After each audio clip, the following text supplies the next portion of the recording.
네, 안녕하세요. 닥신TV 신재욱입니다. 오늘은 ABGA를 하면서 느낀 점에 대해서 몇 가지 말씀드릴 텐데, 제가 ABGA에 대해서 ABGA는 이런 거야 라고 남들한테 강연을 할 정도로 내공이 깊지는 않고 경험이 뭐 그렇게 엄청 많은 것도 아니고, 대놓고 방송에서 찍긴 조금 저도 좀 부담스러워요. 보는 사람들이 많으니까.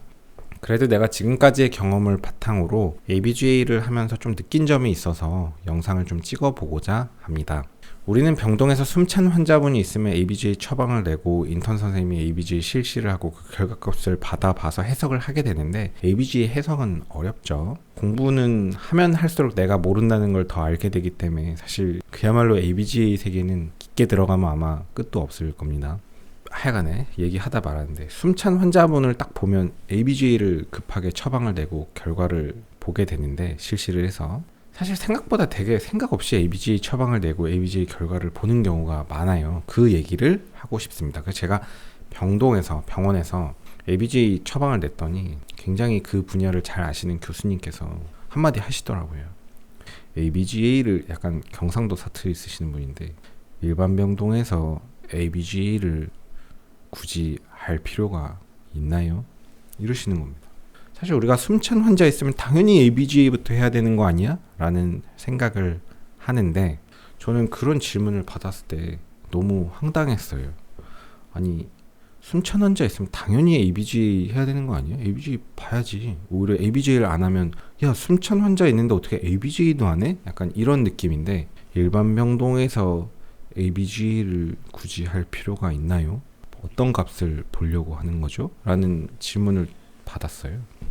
그게 이제 뭐 잘 모르는 사람이 저한테 그런 얘기를 하면 그냥 뭐 개소리야 약간 이럴 텐데, 잘 아시는 분이 그런 얘기를 하니까 저도 한 대 맞은 느낌? 내가 당연하게 알던 상식이 아닌가? 오늘 그 얘기를 해보고자 합니다. 결론으로 빨리 들어가면 몇 가지 생각할 거리가 있는데, 첫 번째는 검사는 비침습적인 검사가 우선입니다. 침습적인 검사는 최소한으로 하는 게 좋고, 가능한 비침습적인 검사가 좋습니다. 체열을 할 거면 동맥보단 정맥이 더 안전하고 부담이 적죠. 동맥혈 체열은 뭐 쉽게 얘기하면 우리가 이제 자살할 때 긋는 게 동맥인데, 저도 재미삼아서 ABGA를 한번 당해본 적이 있는데, 이제 뭐 학생 실습하고 이럴 때 서로 해보잖아요. 그 동맥혈 체열 당해보면 그 생각보다 되게 공포스럽습니다. 이때 아프기도 아프고, 그때 좀 잘못 찔러갖고 약간 헤마토마처럼 이렇게 부풀어 오르는데, 그 보니까 진짜 좀 공포스럽더라고요. 안 할 수 있으면 안 하는 게 우선입니다. 정맥혈 체열로 대처할 수 있으면 하면 되고, 그것도 안 할 수 있으면 안 하면 더 좋죠. 두 번째, 어떤 검사를 낼 때는 그 검사를 실시하는 사람들의 로딩도 중요하다고 생각해요. 병원에서 이루어지는 모든 의료 인력의 로딩은 그 또한 돈이잖아요. 제가 영상에서 몇 번 말씀드렸지만 사람의 생명은 돈이거든요. 우리 돈이 없으면 사람의 생명을 살리지 못해요. 돈이 없으면 구급차도 움직이지 않고, 돈이 없으면 119 소방차도 살 수가 없고, 돈이 없으면 중환자실의 여러 가지 장치들 인력도 움직이지 않아요. 사람들은 열정을 갖고 일하지도 않아요. 사실 생명은 돈인데, 돈이 있어야 생명을 살리고, 결국 그 자원은 한정돼 있기 때문에 그 자원을 아껴 써야 더 많은 생명을 살릴 수 있잖아요. 병원의 인력이 거기에 로딩이 투여가 되는데, 그 로딩이 정말 소위해서 가성비 좋게 쓰이냐, 혹은 되게 쓸데없는 로딩만 만들고 있는 거냐 라는 생각을 저는 하는 편인데, 누가 자꾸 카톡을 보내지? 어쨌든 근데 우리가 어쨌든 이렇게 침습적이고 나름 로딩이 가해지는 이 검사를 해야만 하는 그 ABGA를 꼭 해서 우리가 얻고자 하는 그 정보가 뭔데? 라고 물어보면 또 막상 꿀먹은 벙어리가 됩니다. 제가 그랬고요. 그냥 숨찬 사람 있으면 ABGA 하는 거 아니야? ABGA 해서 뭐 PO2도 알아야 되고 이런 거 아닌가? 근데 꼭 그렇지는 않다는 거예요. 그 얘기를 지금 할 텐데, 의료계에 그런 얘기가 있어요. 의료계 최고의 발명품은 이것이다, 이런 게 있습니다. 우리는 의료계 최고의 발명품 하면 뭐 뭘까요? 뭐 CT, 뭐 MRI 뭐 이런 거 아니야? 뭐 혹은 뭐 초음파 뭐 이런 거 생각할지 모르겠는데, 우리가 너무 얕잡아보고 무시하지만 사실 대단한 게 있습니다. 그게 뭐냐? 펄스 옥시메트리예요. 펄스 옥시메트리는 세츄레이션이 나옵니다. 그 헤모글로빈에 결합된 뭐 산소를 이렇게 뭐 흡강도 차인지 뭔지 이렇게 빛을 쏴갖고서는 반사되는 무슨 차이를 갖고 안 되는데, 뭐 원리까지는 모르겠고, 펄스 옥시메트리를 우리는 너무 무시하죠. 펄스 옥시메트리의 장점은 뭔가요? 하나도 침습적이지가 않아요. 베인처럼 정맥 체열도 필요 없고, ABGA처럼 동맥 체열도 필요 없고, 그냥 손가락에 끼기만 하면 돼요. 이거 아프지도 않습니다. 펄스 옥시메트리의 장점은 실시간으로 정보를 줍니다. ABGA는 검사를 알고 검사를 검사실로 내리면 그 검사 결과를 보기까지 최소한 상급병원에서도 한 4-5분은 걸리는데, 보통 이제 아주 응급한 경우에는 현장에서 실시하는 포터블 기기가 있기는 한데 그래도 시간이 걸리죠.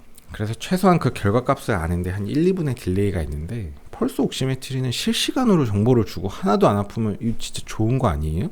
근데 우리는 너무 늘 주변에서 보니까 그냥 개 무시를 하고 있지만 펄스 옥시메트리는 그렇게 좋은 거예요. 우리가 호흡을 통해서 티슈로 전달되는 산소를 알기 위해서는 산소 분압은 사실 그렇게 중요하진 않습니다. 사실은 세츄레이션이 더 중요하죠.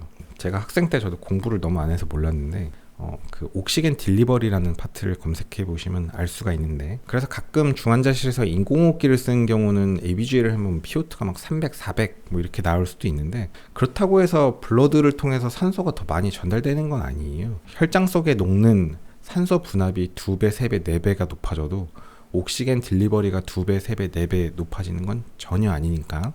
어쨌든 옥시겐 딜리버리의 주요한 역할은 헤모글로빈이 하고, 헤모글로빈의 세츄레이션이 중요합니다. 그러면 펄스 옥시메트리는 헤모글로빈의 세츄레이션을 주고 침습적이지도 않고 실시간이니까 개쩌는 거죠. 그냥 개쩝니다. ABGA를 할 필요가 없는데, 그럼 ABGA를 꼭 해야 되는 상황은 뭐냐? 기본적으로 펄스 옥시메트리를 믿을 수 없는 상황입니다. 그러면 펄스 옥시메트리를 믿을 수 없는 상황은 뭐죠? 저도 뭐 다 아는 건 아닌데 크게 한 2-3가지 정도가 있대요. 첫 번째는 쇼크 환자입니다. 쇼크 환자. 쇼크 환자는 페리페랄로 이제 산소가 전달이 잘 안 되죠. 쉽게 해서 디텍이 잘 안 되는 경우가 있어요. 이 사람 세츄레이션을 알아야 되는데 뭐 이마에 붙이고 귀에 붙이고 손에 붙이고 난리가 나도 디텍이 안 돼. 그러면 그때는 ABGA를 해야 됩니다. 그리고 보통 쇼크 환자들 중에서 승합제를 써요. 뭐 베서 컨스트릭션 이런 약물을 쓸 때 또 디텍이 안 됩니다. 끝에서 손발이 다시 펄해지고 회해지고 이러면 디텍 안 되죠. 그럴 때는 ABGA를 써야 됩니다. 혹은 좀 뭐 실제로 그렇게 막 경험해 본 적은 없는데, 이게 좀 색소 침착이 심해서 디텍이 안 되는 경우가 있대요. 그런 경우도 이제 ABGA를 해야 되죠. 디텍이 안 되니까. 그 다음에 한 2가지가 더 있는데, 저도 뭐 경험해 본 적은 없는데, 일산화탄소 중독 환자가 응급실로 오면 그때는 펄스 옥시메트리를 믿을 수가 없다고 합니다.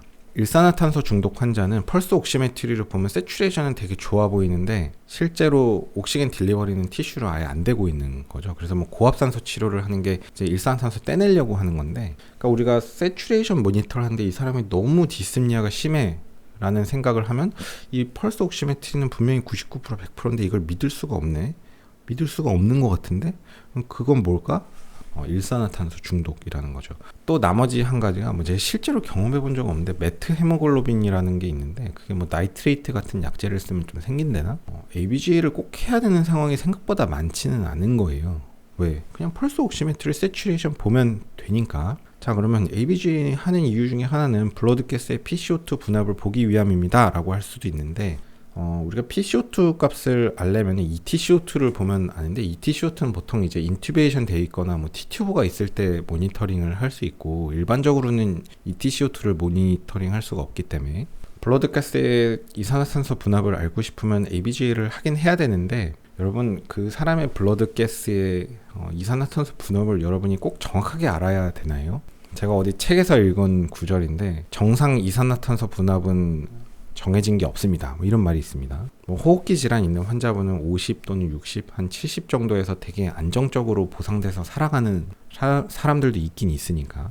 혹은 이제 어몽길 같은 사람들은 무슨 높은 지대 산에 올라갈 때는 완전 하이퍼벤틸레이션 하면서 올라가기 때문에 그런 사람들은 이산화탄소 분압이 되게 낮은 거에 또 적응이 좀 돼 있을 겁니다. 고산에 올라갈 때는. 어쨌든 우리가 사실 되게 막 어큐트하게 막 바뀌는 상황이 아니면 ABGA 말고 VBGA를 하면 됩니다. 베인에서 체열을 해서 ABGA 기기를 돌려서 거기서 PCO2 값을 알면, 베인에서 나오는 PCO2 값은 아터리보다 약간 높은데 그 차이는 보통 환자분의 상태에 따라서 다르긴 다른데 조금 높아요. 그래서 뭐 베인에서 한 50 나오면 대충 한 5에서 10 정도 빼고 한 45는 40이겠구나 뭐 이 정도 생각하면 되는데, 정확한 값을 굳이 꼭 알아야 되는 상황은 그리 많진 않아요. 우리가 예를 들어서 어떤 호흡기 환자인데 이 사람의 PCO2 리텐전을 타입 2 레스피레이터리 페일리어를 좀 팔로우업 하고 싶다 그러면 VBGA로 데일리 팔로우업을 하고 그 사람의 VBGA CO2의 그 트렌드를 보면 돼요. 우리가 원하는 건 오히려 트렌드지 그 절대값이 뭐 45냐, 46이냐, 47이냐는 중요하지 않아요. 어제 VBGA PCO2가 50이었는데 오늘의 VBGA PCO2가 70이다 이러면 문제 생겼네 라는 걸 바로 직감할 수 있죠. 하지만 그 값이 정확하게 얼마이냐는 저는 그렇게 중요한 상황을 아직까지는 경험해 본 적이 없고요. 그 다음에 ABGA를 통해서 우리는 폐하를 알 수가 있는데, 그러면 폐하를 알려면 ABGA 해야 되지 않냐? VBGA로도 폐하를 알 수가 있고, VBGA 값에서 나오는 그 폐하도 ABGA랑 그리 차이가 나지 않습니다. 우리가 진짜로 ABGA를 꼭 해야 되는 상황은 생각보다 그리 많지 않다는 거죠. 근데 ABGA를 약간 남용해도 되는 상황이 있는데, 그 중에 하나는 이제 응급실. 응급실에서는 환자의 상태를 아직 의사가 파악하지 못했고, 또한 그 상태가 되게 빠르게 급변하기 때문에 ABGA를 조금 남용하는 게 좋은 것 같습니다. 응급실에서는. 그래도 이 영상을 보면서 ABGA를 그냥 막연하게 무지성으로 하는 건 아니구나라는 생각 정도는 해도 되지 않을까, 저는 그렇게 생각하고 있습니다. 오늘도 긴 영상 봐주셔서 감사합니다. 수고하셨습니다. 고속도로 내 앞지르기 차로 계속 주행은 단속 대상입니다. 주행 차로로 내려와 주세요.